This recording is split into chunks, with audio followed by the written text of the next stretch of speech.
இன்றைக்கி நம்ம சமைக்க போகிறது முருங்கைக்காய் சவுசோ வாழைக்காய் பருப்பு குழம்பு. அதுக்கு ஒரு முருங்கைக்காய், ஒரு சவுசோ வாழைக்காய் மட்டும் அரிஞ்சு தண்ணியில் போட்டுருங்க. 10 சின்ன வெங்காயம், பெரிய தக்காளி, கருவேப்பிலை, புளி கரைச்சி வச்சுக்கோங்க. பருப்பை வந்து குக்கரில் வேக வச்சு எடுத்துக்கணும். பருப்பு வந்து இதுக்கு கம்மியாக தாங்க ஊற்றணும், நார்மல் சாம்பாரை விட. கடாயில் நல்லெண்ணெய் விட்டு வெங்காயம் தக்காளி வதங்கினதுக்கப்புறம் காயெல்லாம் வதக்கிக்கோங்க.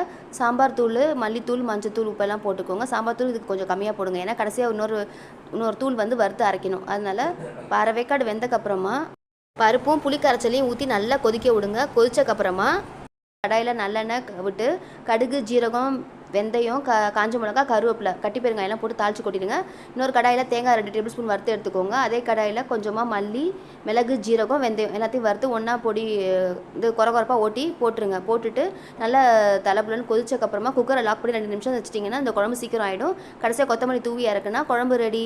செஞ்சு பாருங்கள், டேஸ்ட் பாருங்கள். மறக்காமல் என் சேனலை சப்ஸ்கிரைப் பண்ணிவிடுங்க.